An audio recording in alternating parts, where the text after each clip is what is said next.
Eh bien, mon histoire, je suis né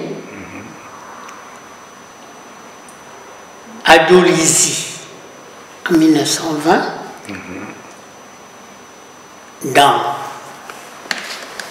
au Moyen-Congo, dans l'ex-Afrique équatoriale. À cette époque, d'abord, il y a eu le Bomo, et c'est dans la région qu'a traversé de Brazza, Savorgnan de Brazza, et qui est devenu enfin Moyen-Congo, et qui comprenait à l'époque le territoire du Gabon, du Moyen-Congo, ensuite de l'Ubangi-Chari et du Tchad.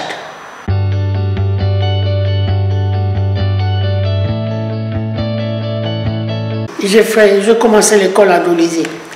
Mon départ à l'école, à l'époque, les gens de notre région, puisqu'on sortait tout de suite de l'esclavage. Bon. Les chefs ne voulaient pas du tout laisser aller leurs enfants à l'école. Et à l'époque, il n'y avait pas d'abord d'école officielle à Dolisie. Je peux dire, à cette époque-là, le chef-lieu du Niari était l'Oudima. Quand on transfère le chef-lieu de la région, du département du Niari, on appelait à l'époque département du Niari, à Dolisie, ben, il y a eu l'embryon de l'école officielle. Bon. Et les missionnaires protestants ont ouvert une école. Il y a eu un ambassadeur qui deviendra plus tard gouverneur et qui était un compagnon du gouverneur général Reste, parce qu'il a travaillé en Côte d'Ivoire, il a travaillé en Côte d'Ivoire, il a travaillé avec le gouverneur général. Reste, quand ils arrivent, donc il fallait faire travailler les populations.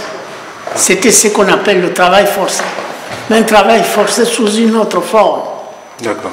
Nous venons de loin. Nous venons de loin. Après, le Congo s'élargit à Ubangi-Chari. Enfin, au Tchad. Vous m'entendez? Oui, oui. Alors, moi, cet administrateur qui s'appelait M. Roguet, il était nommé chef du département, et quand il arrive, il a procédé au recrutement des enfants lui-même. Et puisque le gouverneur Édouard Renard avait ouvert une école à Brazzaville, l'école supérieure Édouard Renard.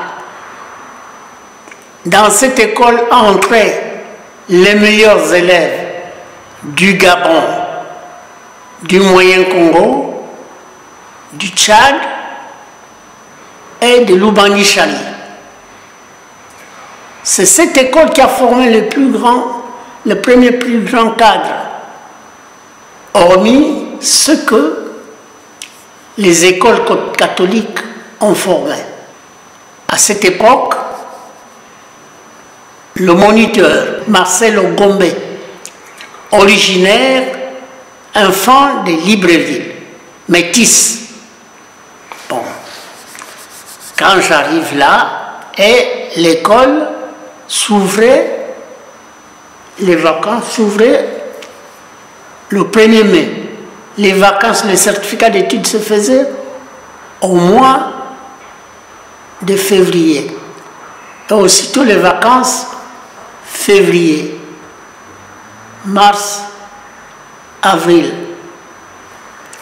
Eh bien, moi j'ai été pris par les bouées, je rentrais de la chasse et de la pêche avec des amis.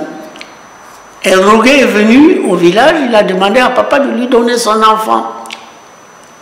Papa a dit, papa a pris l'un de mes cousins, mais dont le père était esclave.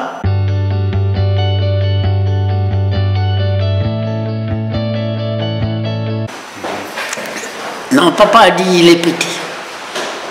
Quand ils sont partis, il dit, Roguet a demandé, mais qu'est-ce qu'il y a? De quoi parliez-vous avec le vieux chef Kikungango?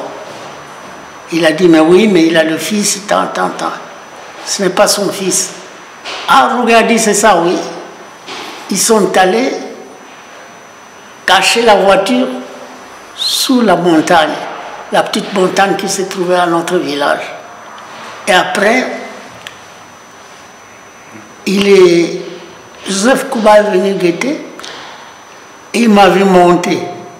Il a fait signe à Roguet, à M. Jacques Roguet, l'administrateur en chef. Il a dit, bon voilà, moi je montais avec mon 2 clés de poisson, et M. Roguet arrive, il m'appelle, comment t'appelles-tu? Moi, je n'entendais aucun mot français. Mais Joseph Kouba traduisait.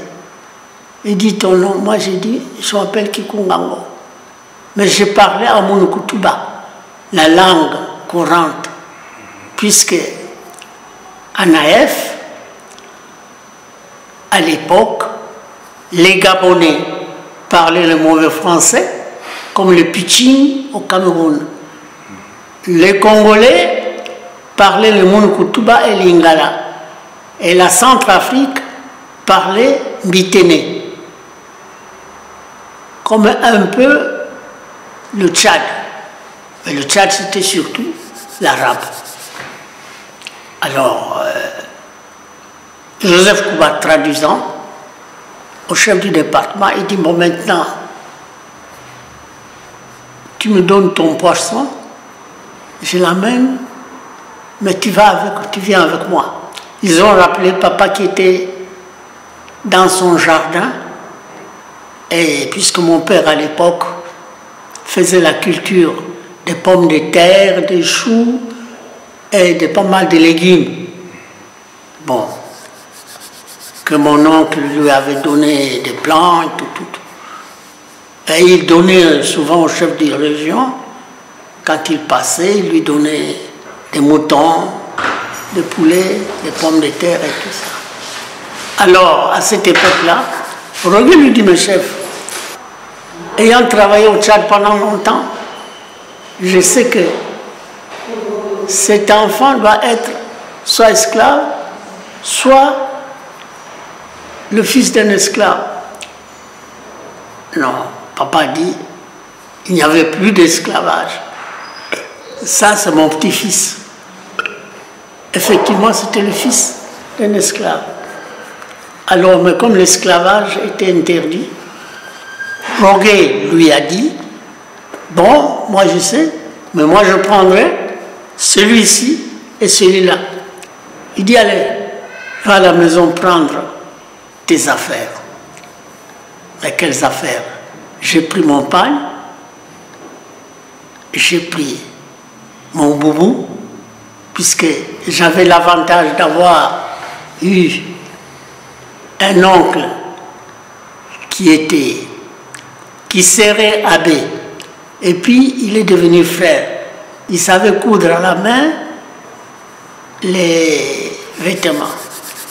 Donc je pouvais avoir facilement, j'ai eu la chance d'avoir la facilité de m'habiller très tôt.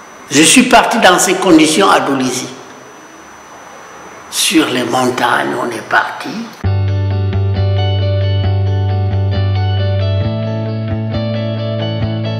à l'époque la route du Gabon, ce qu'on appelle la route du Gabon chez nous, donc le moyen congolais d'Olizy, avait fait la jonction. Et c'était du travail obligatoire. Cette route a été faite sur ce qu'on a appelé l'impôt de prestation. Dans la loi, c'était prévu 12 jours. Mais les administrateurs des colonies ont mis ça à 15 jours. Vous allez travailler pendant 15 jours, on vous donne un papier.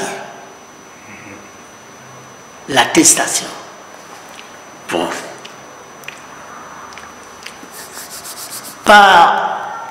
J'ai su plus tard que les Français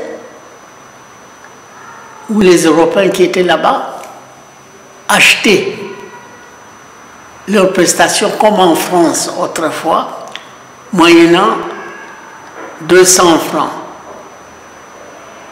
Bon, par an. Eh bien, nous sommes allés, on est arrivé à Dolizy, il faisait froid, et puis il y avait la brimade des enfants des gardes indigènes qui étaient là, et les autres enfants. On passe la nuit, le matin, on se présente à l'école. Marcel Ogombe dit, mais qu'est-ce que je veux faire moi de ces malingres-là? Parce que j'étais parmi les plus petits. Il dit, je ne peux pas le prendre.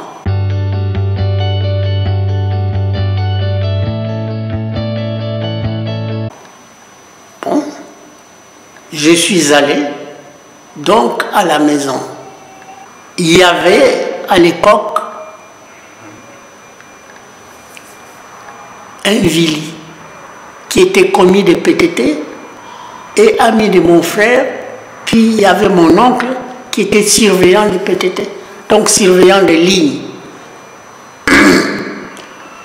Alors, il lui a demandé s'il pouvait aller intervenir pour moi. Comme il était parmi les cadres, il est allé voir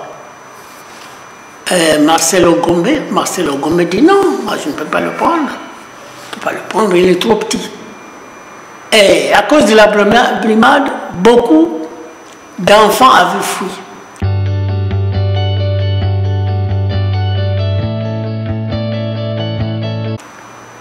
Bon, ayant été refusé, je suis donc rentré au village. J'étais tout content de rentrer au village, mais j'avais envie de me trouver là-bas à Dolizy, et il faisait très froid. Je suis revenu au village.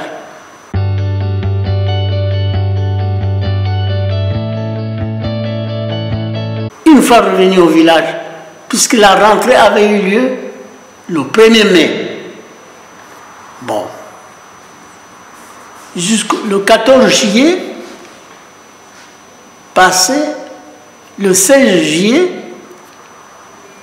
j'ai couru avec mon cerceau et je rencontre Roguet. Roguet me voit, il s'arrête. Il dit, mais toi viens. Tu n'es pas le fils de Kikongo que j'ai amené à l'école? Il dit, oui mon commandant. Il était tout le temps avec son interprète, le Banguin dont j'ai parlé tout à l'heure, qui s'appelait Joseph Kouba.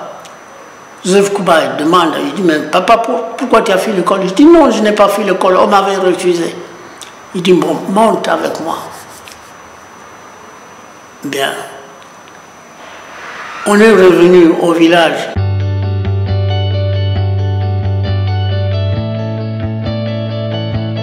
Bon, on est revenu à Dolizy. Quand nous sommes revenus à Dolizy, avec Roguet, on arrive là-bas.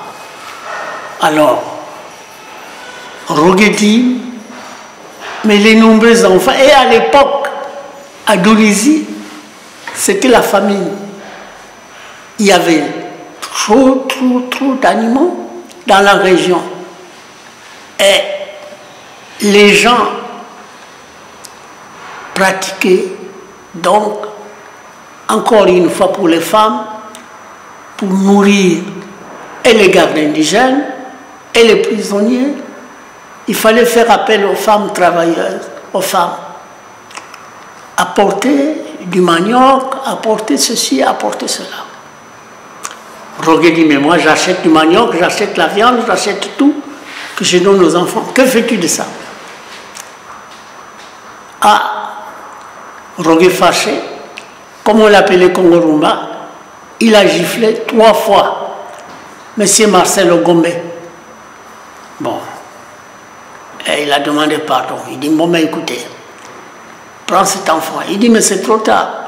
L'école avait déjà commencé il y a presque 3 mois, mai, juin, juillet. Alors maintenant, il a un retard sur les autres.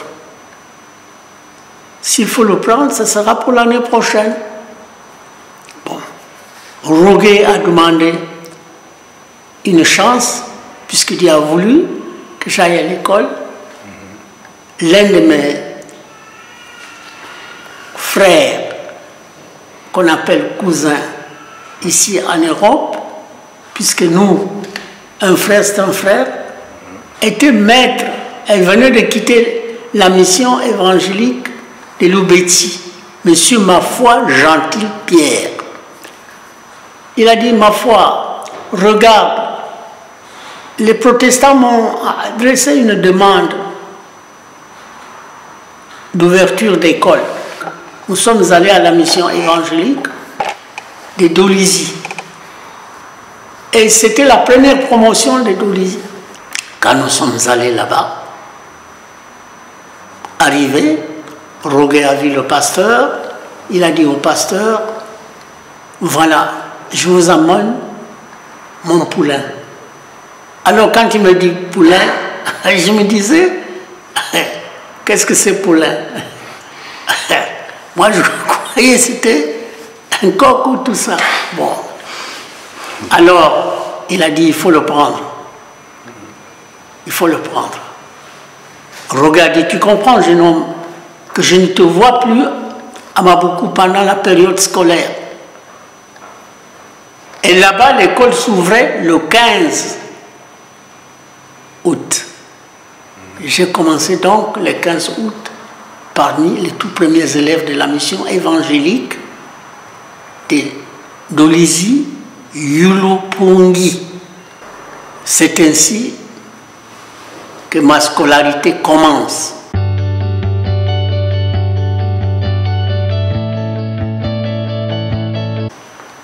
On appelait débutant. Et à l'époque, on l'appelait 5e classe, 4e classe, 3e classe, et 3e classe, 2e classe et première. Première, c'était le cours élémentaire, 2e année.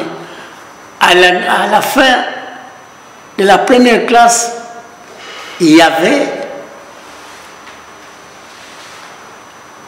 un examen.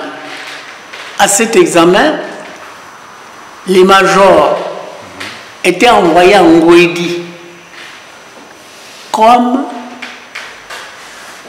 poursuivre l'enseignement, le cours moyen première et 2e année. Et moi, je suis sorti major avec 60%, 60 points. Le second, qui a eu 45 points, on l'a envoyé à Mansimo, à Brazzaville.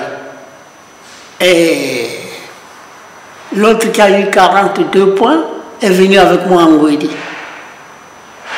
Et le 3e aussi.